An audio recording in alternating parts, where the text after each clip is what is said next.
Now, Juliet, I know that a lot of your work is around the heart and the heart-centred approach to life and living, and you were one of the original Greenham Common women. Do you see that there is hope for this planet to move away from trauma and war into a place of peace and love? I absolutely am quite clear that there's hope. I'm really touched, actually, Rachel, that you should remember that, but I'm totally sure that there's hope. And I think it's not only hopeful, but that's the natural course of evolution, that we are indeed moving in that direction. And I'm so inspired by what's happening on the planet. I'm so inspired by what you're doing personally. I know that you've made a huge commitment to bringing change to the planet. And in fact, that's how I first met you. And I was so touched by the talk that you gave on the first day that I met you, and how you were actually stepping forward from the business world to actually bring consciousness of healing and alternative thinking to the business world, and to make that integration, because it's really important that we affect and bring change in consciousness to people that really want to and have the power to, because they hold the strings and the purse strings and are making policies for financial and economic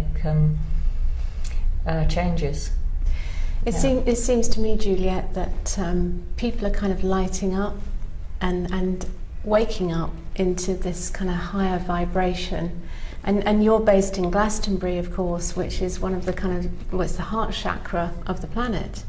So is that your observation, that more and more people are starting to light up and waking up to this kind of new way of being? Yes, I think so. And it's quite interesting that I'm in Glastonbury, and it is thought of as the heart chakra, and I come into contact with an enormous amount of people from around the world, both through the work that I do and through Healing Water Sanctuary and the people that come to me, but the people that turn up in Glastonbury.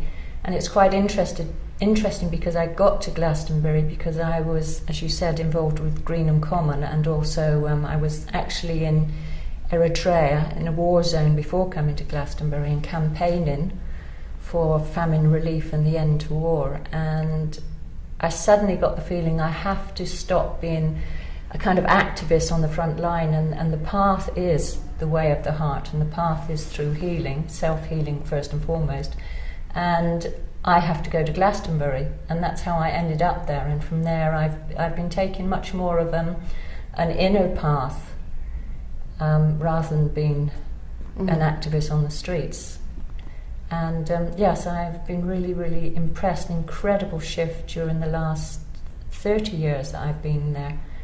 Incredible shift on the planet, really, with the amount of people that are very active now.